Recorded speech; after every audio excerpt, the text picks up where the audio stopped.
S M Krishna ಅವರ ಇಷ್ಟದ ಸ್ಥಳದಲ್ಲಿ ಅಂತ್ಯಕ್ರಿಯೆಗೆ ಸಿದ್ಧತೆಯನ್ನ ಮಾಡ್ತಾ ಇದ್ದಾರೆ. ಸೋಮನಹಳ್ಳಿಯ ಕಾಫಿ ಡೇ ಆವರಣದಲ್ಲಿ ಅಂತ್ಯ ಸಂಸ್ಕಾರ ನೆರವೇರುತ್ತೆ. ಇವತ್ತು ಸಂಜೆ 4 ಗಂಟೆಗೆ ಸಚಿವರಾಗಿದ್ದ ವೇಳೆ ನೂತನ ಮನೆಯನ್ನ ಎಸ್ಎಂ ಕೃಷ್ಣ ಅವರು ಅಲ್ಲಿ ನಿರ್ಮಿಸಿದ್ರು. ಮಂಡ್ಯ ಮೈಸೂರಿಗೆ ಭೇಟಿ ಕೊಟ್ಟಾಗ ಈ ಮನೆಗೆ ಅವರು ಬಂದು ಹೋಗ್ತಾ ಇದ್ರು ಅಂತ. ಅವರ ಅಳಿಯ ಸಿದ್ಧಾರ್ಥ್ ಕಾಫಿ ಡೇಗೆ ನೆಚ್ಚಿನ ಮನೆಯನ್ನ ಎಸ್ಎಂ ಕೃಷ್ಣ ಅವರು ಕೊಟ್ಟಿದ್ರು. ಮಂಡ್ಯ ಮೈಸೂರಿಗೆ ಬಂದಾಗಲೆಲ್ಲ ಮತ್ತು ಪ್ರತಿ ಮಂಗಳವಾರ ಅವರು ಜನತಾ ದರ್ಶನವನ್ನ ಕೊಡ್ತಾ ಇದ್ರು. ಆ ಸಂದರ್ಭದಲ್ಲಿ ಆ ಮನೆಗೆ ಹೋಗಿ ಅಲ್ಲಿ ಇರ್ತಾ ಇದ್ರು ಅನ್ನೋ ಮಾಹಿತಿ ಈಗ ಲಭ್ಯವಾಗ್ತಾ ಇದೆ. ಸೋಮನಹಳ್ಳಿಯಿಂದ ಮತ್ತಷ್ಟು ಲೈವ್ ಡೀಟೇಲ್ಸ್ ಪಡ್ಕೊಳ್ಳೋಣ ನಮ್ಮ ಪ್ರತಿನಿಧಿ ನಂದೀಶ್ ಅವರಿಂದ. ನಂದೀಶ್, ಎಸ್ಎಂ ಕೃಷ್ಣ ಅವರು ಇಷ್ಟಪಡ್ತಾ ಇದ್ದಂತಹ ಜಾಗ, ಅವರ ನೆಚ್ಚಿನ ಜಾಗದಲ್ಲಿ ಅವರ ಅಂತ್ಯ ಸಂಸ್ಕಾರ ನೆರವೇರೋದಕ್ಕೆ ಕ್ಷಣಗಣನೆ ಆರಂಭವಾಗಿದೆ. ಅಂತಿಮ ದರ್ಶನಕ್ಕೆ ಅಲ್ಲಿ ಏನೆಲ್ಲ ಸಿದ್ಧತೆಗಳನ್ನ ಮಾಡಿಕೊಳ್ಳಲಾಗಿದೆ ವಿವರಿಸ್ತಾ ಹೋಗೋದಾದ್ರೆ ನಂದೀಶ್. ಖಂಡಿತ ಸಭಾ, ವರ್ಣರಂಜಿತ ರಾಜಕಾರಣಿ ಮಾಜಿ ಮುಖ್ಯಮಂತ್ರಿ ಎಸ್ಎಂ ಕೃಷ್ಣ ಅವರು ವಿಧಿವಶರಾಗಿರುವಂತದ್ದು. ಇನ್ನು ಅವರ ಪಾರ್ಥಿವ ಶರೀರ ಇವತ್ತು ಹುಟ್ಟೂರಿಗೆ ರವಾನೆ ಆಗಲಿದೆ. ಆ ನಿಟ್ಟಿನಲ್ಲಿ ಇಲ್ಲಿ ಅಂತಿಮ ದರ್ಶನಕ್ಕೆ ಹಾಗೂ ಅಂತ್ಯಕ್ರಿಯೆಗೆ ಸಕಲ ಸಿದ್ಧತೆಗಳನ್ನ ಜಿಲ್ಲಾಡಳಿತದಿಂದ ಮಾಡಿಕೊಂಡಿರುವಂತದ್ದು ದೃಶ್ಯಗಳಲ್ಲೂ ಕೂಡ ತೋರಿಸ್ತಾ ಹೋಗ್ತೇನೆ. ಈ ಒಂದು ಸ್ಥಳದಲ್ಲಿ ಪಾರ್ಥಿವ ಶರೀರವೂ ಕೂಡ ಇಡಲಾಗುತ್ತೆ. ಇಲ್ಲಿ ಅಂತಿಮ ದರ್ಶನಕ್ಕೆ ವ್ಯವಸ್ಥೆಯನ್ನ ಮಾಡಿರುವಂತದ್ದು. ಅಂದ್ರೆ ಬೆಳಿಗ್ಗೆ 10 ಗಂಟೆಗೆ ಪಾರ್ಥಿವ ಶರೀರ ಕೂಡ ಇಲ್ಲಿಗೆ ಬರಲಿದೆ. ಇಲ್ಲಿ ಪಾರ್ಥಿವ ಶರೀರವನ್ನ ಇಟ್ಟು ಒಂದು ಅಂತಿಮ ದರ್ಶನಕ್ಕೆ ವ್ಯವಸ್ಥೆಯನ್ನ ಮಾಡಿಕೊಂಡಿರುವಂತದ್ದು. ಒಂದು ಕಡೆ ಪಾರ್ಥಿವ ಶರೀರ ಇಡುವಂತಹ ಪಕ್ಕದಲ್ಲೇ ಅವರ ಕುಟುಂಬಸ್ಥರಿಗೆ ಕುಳಿತುಕೊಳ್ಳುವಂತಹ ವ್ಯವಸ್ಥೆಯನ್ನು ಕೂಡ ಮಾಡಿರುವಂತದ್ದು. ಆಸನದ ವ್ಯವಸ್ಥೆಯನ್ನ ಮಾಡಲಾಗಿದೆ. ಇನ್ನು ಸಾರ್ವಜನಿಕರಿಗೆ 3 ಸರತಿ ಸಾಲಿನ ಮೂಲಕ ದರ್ಶನಕ್ಕೆ ವ್ಯವಸ್ಥೆಯನ್ನ ಮಾಡಿರುವಂತದ್ದು. ಆ ಒಂದು ದೃಶ್ಯಗಳನ್ನು ಕೂಡ ನೋಡಬಹುದು. ಅಂದ್ರೆ ಬ್ಯಾರಿಕೇಡ್ ಅನ್ನ ಅಳವಡಿಸಿ 3 ಲೈನ್ ನಲ್ಲಿ ಬಂದು ಅಂತಿಮ ದರ್ಶನವನ್ನ ಪಡೆಯುವಂತಹ ಅವಕಾಶವನ್ನ ಸಾರ್ವಜನಿಕರಿಗೆ ಮಾಡಿರುವಂತದ್ದು. ಒಂದು ಕಡೆ ಸಾರ್ವಜನಿಕರಿಗೆ ಮತ್ತು ಅವ್ರ ಕುಟುಂಬಸ್ಥರಿಗಾದ್ರೆ, ಮತ್ತೊಂದು ಕಡೆ ವಿಐಪಿಗಳಿಗೂ ಕೂಡ ಮತ್ತೊಂದು ಮಾರ್ಗದ ಮೂಲಕ ಬಂದು ಅಂತಿಮ ದರ್ಶನವನ್ನ ಪಡೆಯುವುದಕ್ಕೆ ಎಲ್ಲ ರೀತಿಯ ಸಿದ್ಧತೆಗಳನ್ನ ಈಗಾಗಲೇ ಮಾಡಿಕೊಂಡಿರುವಂತದ್ದು. ಬಂದಂತವರು ಈ ಒಂದು ಎಂಟ್ರಿಯಲ್ಲಿ ಬಂದು ಅಂತಿಮ ದರ್ಶನವನ್ನು ಪಡೆಯುವುದು. ಅಂತಿಮ ದರ್ಶನ ಪಡೆದ ಬಳಿಕ ಇಲ್ಲಿ ಅಂತ್ಯಕ್ರಿಯೆವರೆಗೂ ಕೂಡ ಕುಳಿತುಕೊಳ್ಳುವಂತಹ ವ್ಯವಸ್ಥೆಯನ್ನು ಕೂಡ ಮಾಡಿರುವಂತದ್ದು. ಯಾಕೆಂದ್ರೆ ಏನು ಪಕ್ಷಾತೀತ ನಾಯಕ ಅಂತಂದ್ರೆ ಅದು ಎಸ್ಎಂ ಕೃಷ್ಣ ಅವರು. ಎಸ್ಎಂ ಕೃಷ್ಣರವರಿಗೆ ಬಹಳಷ್ಟು ನಾಯಕರು ಅತ್ಯಾಪ್ತರಾಗಿದ್ರು. ಬಹಳಷ್ಟು ಸಂಖ್ಯೆಯಲ್ಲಿ ಅವರ ಆಪ್ತರು ಮತ್ತೆ ಬೆಂಬಲಿಗರು ಕೂಡ ಬರುವಂತಹ ಸಾಧ್ಯತೆ ಇದೆ. ಆ ನಿಟ್ಟಿನಲ್ಲಿ ಇಲ್ಲಿ ಅವರಿಗೆ ವಿಐಪಿಗಳಿಗೆ, ಗಣ್ಯರಿಗೆ, ನಾಯಕರುಗಳಿಗೆ ಇಲ್ಲಿ ವ್ಯವಸ್ಥೆಯನ್ನ ಮಾಡಿರುವಂತದ್ದು.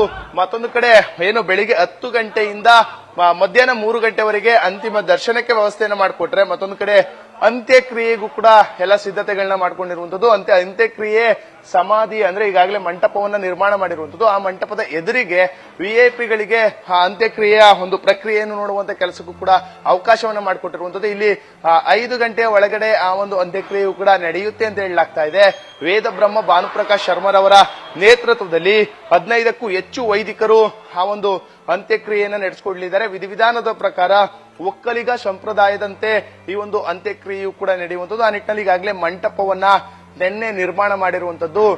ಅದೇ ಸ್ಥಳದಲ್ಲಿ ಮಂಟಪ ಏನ್ ಕಾಣ್ತಾ ಇದೆ, ಅದೇ ಸ್ಥಳದಲ್ಲಿ ಪಾರ್ಥಿವ ಶರೀರವನ್ನು ಇಟ್ಟು ಅಗ್ನಿಸ್ಪರ್ಶವನ್ನ ಅವರ ಕುಟುಂಬಸ್ಥರು ಮಾಡುವಂತದ್ದು.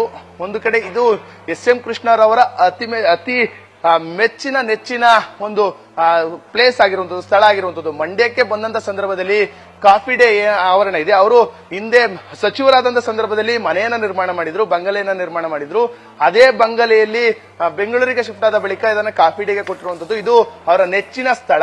ಆ ಒಂದು ಕಾಫಿ ಡೇ ಏನು ಕಟ್ಟಡ ಇದೆ, ಅದೇ ಆವರಣ ಬಹಳಷ್ಟು ನೆಚ್ಚಿನ ಒಂದು ಸ್ಥಳ ಆಗಿರುವಂತದ್ದು. ಆ ನಿಟ್ಟಿನಲ್ಲಿ ಇದೇ ಕಾಫಿ ಡೇ ಆವರಣದಲ್ಲೇ ಅಂತ್ಯಕ್ರಿಯೆಗೆ, ಅಂತಿಮ ದರ್ಶನಕ್ಕೆ ಸಕಲ ಸಿದ್ಧತೆಗಳನ್ನ ಮಾಡ್ಕೊಂಡಿರುವಂತದ್ದು. ಅಂದ್ರೆ ಕಾಫಿ ಡೇ ಪಕ್ಕದಲ್ಲೇ ಅವರ ಕುಟುಂಬಸ್ಥರಿಗೂ ಕೂಡ ಒಂದಷ್ಟು ಕುಳಿತುಕೊಂಡು ಅಂತ್ಯಕ್ರಿಯೆಯಲ್ಲಿ ಭಾಗವಹಿಸುವಂತಹ ಅವಕಾಶವನ್ನು ಕಲ್ಪಿಸಿರುವಂತದ್ದು. ಅವರ ಕುಟುಂಬಸ್ಥರಿಗೆ ಮಾಡಿರುವಂತಹ ಗ್ಯಾಲರಿ ಅದಾಗಿದೆ ಅಂತಾನೆ ಹೇಳ್ಬೋದು. ಜಿಲ್ಲಾಡಳಿತ ಸಕಲ ರೀತಿಯಲ್ಲೂ ಸಿದ್ಧತೆಗಳನ್ನ ಮಾಡಿಕೊಳ್ಳಲಾಗಿದೆ. ಅಗಲಿದ ನೆಚ್ಚಿನ ನಾಯಕನಿಗೆ ವಿದಾಯ ಹೇಳೋದಕ್ಕೆ, ಒಂದು ಅಂತಿಮ ನಮನವನ್ನು ಸಲ್ಲಿಸೋದಕ್ಕೆ ಸಿದ್ಧತೆಗಳನ್ನ ಈಗಾಗಲೇ ಮಾಡಿಕೊಂಡಿರುವಂತದ್ದು.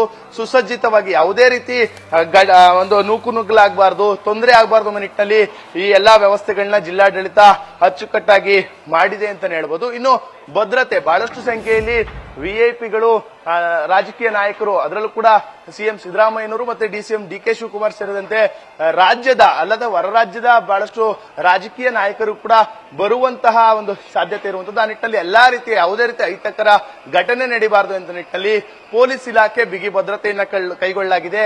ಮಂಡ್ಯ ಎಸ್ಪಿ ಡಿಐಜಿ ಬೋರ್ಲಿಂಗಯ್ಯ ನೇತೃತ್ವದಲ್ಲಿ, ಮಂಡ್ಯ ಎಸ್ಪಿ ಮಲ್ಲಿಕಾರ್ಜುನ್ ಬಾಲದಂಡಿ ಅವರ ನೇತೃತ್ವದಲ್ಲಿ ಬಿಗಿ ಭದ್ರತೆಯನ್ನ ಕೈಗೊಳ್ಳಲಾಗಿದೆ. 2 ಎಸ್ಪಿ ಮತ್ತೆ 3 ಎಎಸ್ಪಿ ಸೇರಿದಂತೆ 1,000ಕ್ಕೂ ಹೆಚ್ಚು ಸಿಬ್ಬಂದಿಗಳನ್ನ ಈಗಾಗಲೇ ಸ್ಥಳದಲ್ಲಿ ನಿಯೋಜನೆ ಮಾಡಿರುವಂತದ್ದು. ಯಾವುದೇ ರೀತಿ ತೊಂದರೆ ಆಗಬಾರದು, ನೂಕುನುಗ್ಗಲು ಆಗಬಾರದು ಅನ್ನೋ ನಿಟ್ಟಿನಲ್ಲಿ ಈಗಾಗಲೇ ಭದ್ರತೆಯನ್ನ ಕೈಗೊಳ್ಳಲಾಗಿದೆ. ಸದ್ಯ ಜಿಲ್ಲಾಡಳಿತ ಮಾಜಿ ಮುಖ್ಯಮಂತ್ರಿ ಎಸ್.ಎಂ. ಕೃಷ್ಣರವರಿಗೆ ವಿದಾಯ ಹೇಳೋದಕ್ಕೆ, ಅಂತಿಮ ನಮನವನ್ನ ಸಲ್ಲಿಸೋದಕ್ಕೆ ಎಲ್ಲಾ ರೀತಿಯ ತಯಾರಿಗಳನ್ನ ಮಾಡಿಕೊಂಡಿರುವಂತದ್ದು ಸಭಾ.